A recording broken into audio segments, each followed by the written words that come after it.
Hi. അപ്പോൾ നമ്മളുടെ വെന്യൂവിനെ പറ്റിയിട്ട് നമ്മൾ കഴിഞ്ഞ വീഡിയോയിൽ പറഞ്ഞു. പക്ഷെ പിന്നെ അടുത്ത് ഏറ്റവും കൂടുതൽ ചോദ്യം ചോദിക്കുന്നത് മെയിൻ കൂടുതൽ ചോദ്യം ചോദിക്കുന്നത് അതാണ് അല്ലേ? കോസ്റ്റ്യൂം, ജ്വല്ലറി, നമ്മളുടെ കാര്യങ്ങൾ, നമ്മൾ എവിടുന്ന് ചെയ്തു, എങ്ങനെ ചെയ്തു, എവിടുന്ന് ചെയ്തു, ഒരുപാട് എൻക്വയറീസ് വരുന്നുണ്ട്. സാരി എവിടെ പർച്ചേസ് ചെയ്ത, സാരിക്ക് എത്ര കോസ്റ്റ് ആയി, അതിന് മേക്കപ്പ് ആരായിരുന്നു, ജ്വല്ലറീസിനെ പറ്റിയിട്ട് ഒരുപാട് കോംപ്ലിമെന്റ്സ് വരുന്നുണ്ട്. അപ്പോൾ ഒരുപാട് പേര് ഇങ്ങനെ ചോദിക്കുന്നുണ്ട്. അപ്പോൾ അതിനെ പറ്റി പറയാമെന്ന് വിചാരിക്കുന്നു. ഓക്കെ. ഇപ്പോൾ ഞാൻ എൻ്റെ ഇൻസ്റ്റാഗ്രാം റീൽസ് ഇട്ടിട്ടുണ്ട്. വിവേക് പീസ് ചെയ്തു, എൻ്റെ ചേട്ടനാണ്. എൻ്റെ ഇതേപോലെ ഞങ്ങളുടെ ക്ലോസ് ആണ്, അത്രയും ക്ലോസ് ആണ്. നമ്മൾ വെഡിങ്ങിന് ആൾക്ക് വരാൻ പറ്റില്ല, UK-ലാണ്. ഫസ്റ്റ് ഓഫ് ഓൾ ഇങ്ങനത്തെ ഒരു പരിപാടി ആദ്യം നമ്മൾ എപ്പോഴും എടുത്ത് സേതുകൊണ്ടാണ്. സേതുകൊണ്ടൻ എൻ്റെ വിളിക്ക് അല്ലെങ്കിൽ ഞാൻ എന്ത് പറഞ്ഞാൽ അല്ലെങ്കിൽ സേതുകൊണ്ടൻ എന്ന് പറഞ്ഞാൽ ഞങ്ങൾ അങ്ങോട്ടോ അങ്ങനെയാണ്, ഞങ്ങളുടെ റിലേഷൻ അങ്ങനെയാണ്. എൻ്റെ സ്വന്തം ബ്രദറാണ്. അപ്പോൾ എന്താ പറയുക, എനിക്ക് എന്ത് കാര്യങ്ങളും ചെയ്തു തരും. സ്വന്തം ബന്ധം രക്തബന്ധമല്ല, എനിക്ക് രക്തബന്ധമല്ല, കൂടുതൽ എനിക്ക് ഫ്രണ്ട്ഷിപ്പാണ് കൂടുതൽ. എൻ്റെ അവനാണ് ഏറ്റവും കൂടുതലുള്ളത്. സ്വന്തം ബ്രദർ എന്ന് പറയുമ്പോൾ എനിക്ക് അങ്ങനെ പറയാൻ പറ്റും. അതുപോലെ അവരങ്ങനെയാണ് എന്നെ ചേർത്തുന്നത് എല്ലാ കാര്യങ്ങൾക്കും. സേതുവിനെ വിളിച്ചു. ഞങ്ങളാദ്യം അങ്ങനെ കുറച്ച് റെഫറൻസ് റെഡ് സാരി ആയിരുന്നു അല്ലേ. റെഡ് സാരി എടുത്തപ്പോൾ കാരണം റെഡ് സാരിക്ക് എപ്പോഴും ഒരു വേറെ കൈൻഡ് ഓഫ് എലഗൻസ് എപ്പോഴും ഫീൽ ചെയ്യാറുണ്ട്. പക്ഷെ റെഡ് എടുത്തപ്പോൾ മുന്നേ നമ്മളിതുപോലെ ഗ്രീൻ സാരി ഒരു റെഫറൻസിൽ ഗ്രീൻ സാരി പറഞ്ഞിരുന്നു. പക്ഷെ അത് പിന്നെ അത് വിട്ടു. പിന്നെ റെഡിലേക്ക് ഗ്രീൻ സാരി എങ്ങനെ വരും നമുക്കൊരു ഐഡിയ ഇല്ല അതിനെ പറ്റിയിട്ട്, ഇത് എങ്ങനെ ചെയ്തെടുക്കാൻ പറ്റും നമുക്കുള്ളത്. അങ്ങനെ സേതുവിൻ്റെ അടുത്ത് കാര്യം സംസാരിച്ചപ്പോൾ സേതുവേട്ടൻ പറഞ്ഞു റെഡ് വേണ്ട. അതെ, എൻ്റെ മൈൻഡിൽ മറ്റേ റെഡ് മിനിമലായിട്ട് ഇപ്പോൾ കുറച്ച് നാളൊരു ട്രെൻഡ് ആയിരുന്നല്ലോ, മറ്റേ ബോർഡറിൽ മാത്രം വർക്ക് വന്നത് മിനിമലായ റെഡ് സാരിയാണ് ഞാനത് വിചാരിച്ചിട്ടുണ്ടായിരുന്നത്. പക്ഷെ സേതുവേട്ടൻ പറഞ്ഞു എന്തായാലും റെഡ് എടുക്കണ്ട, നമുക്ക് വേറെ ഏതെങ്കിലും കളർ ചൂസ് ചെയ്യാം. കാരണം റെഡ് ഓക്കെയാണ്, ബട്ട് കോമൺ കളറിലോട്ട് പോകും. നമ്മൾ എങ്ങനെ റെഡ് സ്റ്റൈൽ ചെയ്ത് വന്നാലും കാണാൻ ഭംഗിയുണ്ടാവും, പക്ഷെ ഒരു പുതുമ ഉണ്ടായിരിക്കില്ല. അങ്ങനെയാണ് ഞങ്ങൾ വേറെ കളർ നോക്കാം എന്നുള്ള രീതിയിൽ ചേട്ടൻ തന്നെയാണ് പറഞ്ഞു, ഒരു പേസ്റ്റൽ ഗ്രീൻ ആ ഒരു മൂഡ് നോക്ക്, അതാണെങ്കിൽ അധികം പേരും യൂസ് ചെയ്യാത്ത കളറാണ്. മിലന്റെ കല്യാണമാണ്, എല്ലാവരും പോലെ കല്യാണം നടത്താൻ പറ്റില്ല എന്ന് പറഞ്ഞു കൊടുക്ക്. അങ്ങനെയാണ് സേതട്ട് എപ്പോഴും അവനെ പറയാറ്, എന്നെ പറ്റി എപ്പോഴും പറയാറുണ്ട്.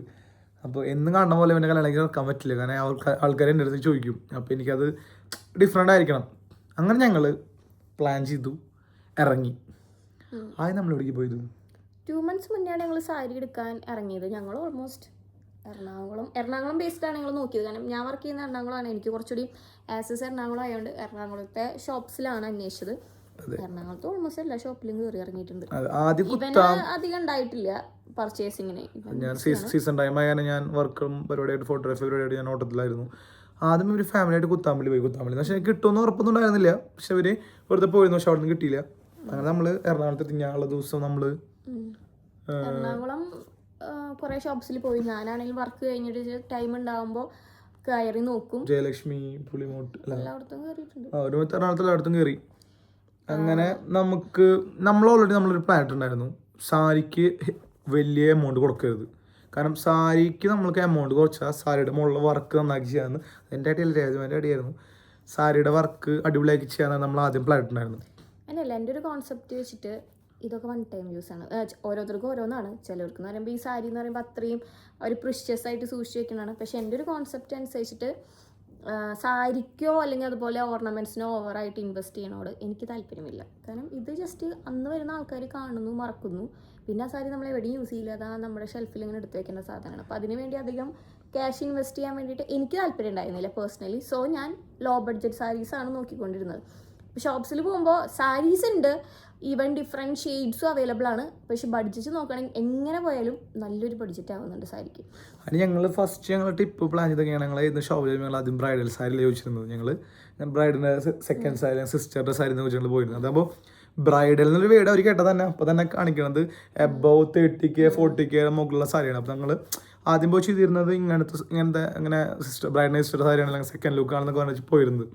അപ്പോൾ നമുക്ക് കിട്ടുമ്പോൾ ബഡ്ജറ്റ് കുറച്ചുകൂടി പക്ഷെ അതെങ്കിൽ നമ്മൾക്ക് ആദ്യം പോയ ഷോപ്പുകളിലൊന്നും നമ്മൾ വിചാരിച്ച പോലെ കിട്ടിയില്ല. ഡിഫറെന്റ് കളർ ഓപ്ഷൻസ് കുറവായിരുന്നു. നമ്മൾ ഉദ്ദേശിച്ച ഒരു കളർ ഓപ്ഷനിലോട്ട് ചെല്ലുമ്പോഴും ബഡ്ജറ്റ് പേസ്റ്റൽ എന്ന് പറയുമ്പോൾ ബഡ്ജറ്റ് ഭയങ്കരമായിട്ട് കൂടിയിരുന്നു. അങ്ങനെ റീൽസ് കണ്ടുല്ലോ നമ്മള് അല്ലേ, എന്താ ചെയ്യേണ്ടത് ഐഡിയ ഇല്ല. ഞങ്ങളൊരു സാരി എടുക്കാൻ ഞങ്ങൾ ആകെ ഫ്രസ്ട്രേറ്റഡ് ആയി. എന്താ ചെയ്യേണ്ട ഒരു ഐഡിയ കിട്ടാണെങ്കിലാണ് റീൽസ് കാണുന്നത് അവരെ അല്ലേ. അതെ, ഞങ്ങളൊരു ഇൻസ്റ്റഗ്രാം റാൻഡം റീൽ കണ്ടിട്ടാണ് സാരി എടുത്ത ഷോപ്പിലോട്ട് എത്തുന്നത്. ഷോപ്പിന്റെ പേര് സിയാലെക്സ് ഡിസൈൻസ്. നമ്മുടെ ബിഗ് ബോസ് കണ്ടസ്റ്റന്റ് ആയ സെറീന മാമിന്റെ ഷോപ്പാണത്. അപ്പോൾ അവിടെ ഞങ്ങളൊരു സൺഡേ ഞങ്ങൾ പോയി. നോക്കി. 1-2 സാരീസ് നോക്കിയപ്പോൾ തന്നെ ഞാൻ ചൂസ് ചെയ്ത സാരീസിലോട്ട് കണ്ടെത്തി. അത് ജസ്റ്റ് അവിടെ ഒരു സിംഗിൾ പീസ് ഉണ്ടായിരുന്നുള്ളൂ. ഓക്കെ, നമ്മൾ ഉദ്ദേശിച്ചൊരു കളർ കിട്ടി, നമ്മൾ ഉദ്ദേശിച്ച ബഡ്ജറ്റിനെക്കാട്ടും കുറവ് ബഡ്ജറ്റിൽ സാരി കിട്ടി. ഞാൻ ഈ സാരി ആദ്യം എടുത്തപ്പോൾ ഇത്ര ബഡ്ജറ്റ് ഓരോ എത്ര എടുക്കണത് വിചാരിച്ചു. എനിക്കും ഇപ്പോൾ ഞാൻ എൻ്റെ ഇപ്പോൾ ഗ്രൂം സ്റ്റൈലിങ്ങിനെ പറ്റിയിട്ടില്ലെങ്കിൽ എനിക്കൊരു ഐഡിയ ഉണ്ട്. പക്ഷേ ഞാൻ ഈ ബ്രൈഡൽ എന്നുള്ള സംഭവത്തിൽ വരുമ്പോൾ എനിക്കും കൺഫ്യൂഷൻ ആയിരുന്നു. അത് ഇതിങ്ങനെ എടുത്ത് എങ്ങനെയൊക്കെ ആവും, നമ്മൾ വിചാരിച്ച പോലെയൊക്കെ ആവും. പക്ഷേ രാധിക പറഞ്ഞു ഇല്ല ഓക്കെയാണ്, നമുക്കൊരു ഐഡിയയിൽ ചെയ്യാൻ പറ്റുന്നതുകൊണ്ട് നമ്മൾ ആ സാരി ഇവിടെ നിന്ന് പർച്ചേസ് ചെയ്തു.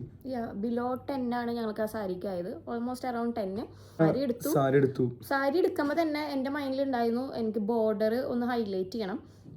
കൺഫ്യൂസ്ഡ് ആയിരുന്നു, കാരണം അധികാരം ട്രൈ ചെയ്യാത്തൊരു കളറ് പുറത്തോട്ട് ഔട്ട്പുട്ട് വരുമ്പോൾ എങ്ങനെ ഉണ്ടാവും എന്നുള്ളതിന് കൺഫ്യൂസ്ഡ് ആയിരുന്നു.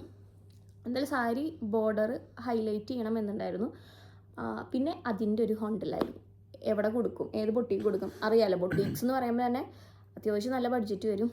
അങ്ങനെ ഇൻസ്റ്റാഗ്രാമിൽ ഞാൻ മുന്നെപ്പോഴോ കല്യാണത്തിൻ്റെ പ്ലാനിങ് ആദ്യം തുടങ്ങുമ്പോൾ സേവ് ചെയ്ത് വെച്ച റീലായിരുന്നു AR Attires എന്ന് പറഞ്ഞൊരു പേജിൻ്റെ. ആ ചേച്ചിയുടെ റീൽസ് കണ്ടിട്ടുണ്ടായിരുന്നു. അപ്പോൾ അത് ജസ്റ്റ് ഞാൻ റാൻഡംലി സേവ് ചെയ്ത് വെച്ചിട്ടുണ്ടായിരുന്നു. ആ ചേച്ചിനെ കോൺടാക്ട് ചെയ്തു. അവിടെയാണ് എൻ്റെ സാരി ബ്ലൗസും വർക്ക് ചെയ്യിപ്പിച്ചുള്ളത് ആ പേജിലാണ്.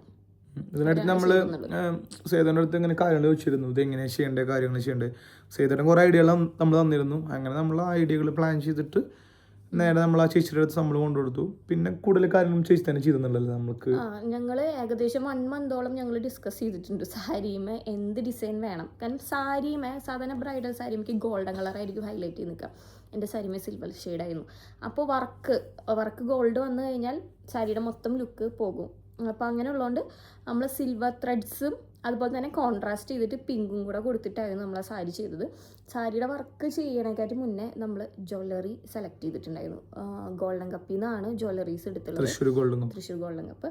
നമ്മൾ ജ്വല്ലറി സെലക്ട് ചെയ്തിട്ട് ജ്വല്ലറിയുടെ പിക്ക് ഞാൻ ആൾക്ക് അയച്ചു കൊടുത്തിട്ടുണ്ടായിരുന്നു. അങ്ങനെ ജ്വല്ലറിക്ക് മാച്ചായ രീതിയിലാണ് ബ്ലൗസുമ്മലും സാരി ബോർഡറുമ്മലും ഹാൻഡ് വർക്ക് ചെയ്തിട്ടുള്ളത്.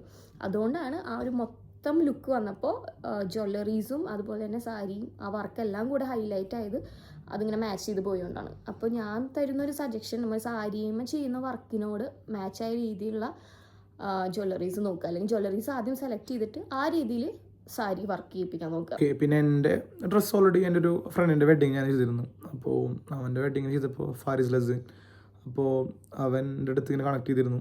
അപ്പോൾ ബ്രോ എനിക്ക് കുറച്ച് സജഷൻ പറയുമ്പോൾ എനിക്ക് കുറച്ച് നോർമലി നമ്മൾ കണ്ട ഒരു ഡിസൈനിൽ അപ്പോൾ ഞാൻ പറഞ്ഞു എനിക്ക് ഡിഫറെൻ്റ് ആണ്. അപ്പോൾ ഞാൻ സേതുവിനോട് വിളിച്ചു പറഞ്ഞു, സേതുവിൻ്റെ ഇങ്ങനെയാണ് കാര്യങ്ങൾ, അപ്പോൾ ഇങ്ങനെ ഒരു ഗോൾഡൻ എലമെൻറ്റിൽ വർക്ക് വരുന്ന പോലെയാണ് കണ്ടിരുന്നത്. അപ്പോൾ ഞാൻ പറഞ്ഞു എനിക്ക് അങ്ങനെയല്ല പാറ്റേൺ വേണ്ടത്, എനിക്ക് നോർമൽ പ്ലെയിൻ അല്ലെങ്കിൽ ഒരു നമ്മൾ ഈ എന്താ പറയുക സിൽക്കി പോലത്തെ മെറ്റീരിയലിന് മുകളിൽ ചെയ്യണമെന്നായിരുന്നില്ല ആഗ്രഹം. സേതുവിന് എനിക്ക് കുറച്ച് ഐഡിയ പറഞ്ഞു, സേതുവിന് കുറച്ച് കാര്യമുള്ള ഫ്രണ്ട്സൊക്കെ എനിക്ക് അയച്ചു തന്നു. അങ്ങനെ നേരെ ഞാൻ ആ ബ്രോനെ അയച്ചു കൊടുത്തു. ഫാരിസ് ബ്രോ ആളും അടിപൊളിയാണ്, കാര്യങ്ങളൊക്കെ ഡീലും എല്ലാം അടിപൊളിയാണ്. അപ്പോൾ നേരെ ആൾക്ക് ഞാൻ അയച്ചു കൊടുത്തു. ആൾ കോഴിക്കോട് ബേസ്ഡാണ്, നമ്മുടെ നെസ്ലിൻ്റെ ഡിസൈനറാണ്, നമ്മളെ ഫിലിം മേക്കർ നെസ്ലിൻ്റെ ഡിസൈനറാണ്. അങ്ങനെ ആളെനിക്ക് അയച്ചു തന്നു. ആൾ എന്നിട്ട് ഒരു ആൾ പറഞ്ഞ മെറ്റീരിയൽ ഞാൻ ചൂസ് ചെയ്യാം, നമുക്ക് ഡിഫറെൻ്റ് ആക്കാമെന്ന് പറഞ്ഞിട്ട് ആൾക്ക് മെറ്റീരിയൽ ചൂസ് ചെയ്ത് തന്നു. അങ്ങനെ അതിപ്പോൾ ഞാൻ പറഞ്ഞു ഓക്കെ ബ്രോ ഇത് എനിക്ക് ഇഷ്ടപ്പെട്ടു. കാരണം എൻ്റെ കുർത്തയുടെ മുകളിലൊരു എന്താ പറയുക ഒരു ഫ്ലവർ പോലെ ഒരു സംഭവം ഉണ്ടായിരുന്നു. ഫ്ലവർ എനിക്ക് പണ്ട് ഇഷ്ടമാണ്, എൻ്റെ എല്ലാ കുർത്തയുടെ മുകളിൽ ഫ്ലവർ ഉണ്ടാവാറുണ്ട്. അങ്ങനെ അവൻ്റെ മുകളിൽ അവൻ ഹാൻഡ് വർക്ക്, ഞാൻ പറഞ്ഞു ബ്രോ ഗ്രീനാണ് സാരി ഉള്ള സാരിയുടെ വർക്ക് ആയപ്പോൾ എൻ്റെ ഫോട്ടോ ഇട്ട് ഞാൻ ആ ഫോട്ടോ അയച്ചു കൊടുത്തപ്പോൾ എൻ്റെ കുർത്തയുടെ ഡീറ്റെയിലിംഗ് ആയിട്ട് കാണുമ്പോൾ കാണുള്ള കൂടുതലും ഗോൾഡൻ പോലെ കാണും, പക്ഷേ അതിൻ്റെ ഡീറ്റെയിലിംഗ് ആയിട്ട് ഗ്രീൻ എലമെൻറ്റ് കൊടുത്തിട്ടുണ്ട് എൻ്റെ കുർത്തയുടെ പോലെ. പിന്നെ എനിക്ക് പറഞ്ഞു കുർത്ത മാത്രമല്ല എനിക്കൊരു ഷാൾ പോലെ വേണമെന്ന് പറഞ്ഞു. അപ്പോൾ ആ സെയിം മെറ്റീരിയലിൻ്റെ മുകളിൽ തന്നെ ബ്രോ എനിക്ക് ബോർഡറിൽ വന്ന ചെറിയ വർക്കിൽ എനിക്ക് ഷാൾ ചെയ്ത് തന്നു. അപ്പോൾ അവരാളെടുത്തുനിന്ന് എനിക്ക് നല്ല എക്സ്പീരിയൻസ് ആയിരുന്നു, അടിപൊളിയായിട്ടാണ് കാര്യങ്ങളൊക്കെ ചെയ്തു തന്നത്. എനിക്ക് വേണ്ട ടൈമിലും കാര്യങ്ങളൊക്കെ ഡെലിവറി ചെയ്ത് തന്നിട്ട് നന്നായി തന്നെ ചെയ്തു തന്നു.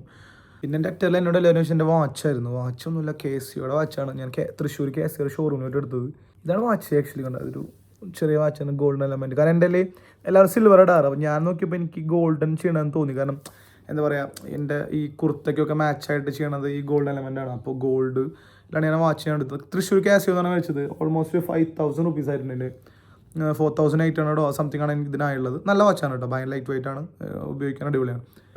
ചപ്പലും സംഭവമൊക്കെ ഞാൻ ഓൺലൈൻ വഴിയാണ് ചൂസ് ചെയ്തത്.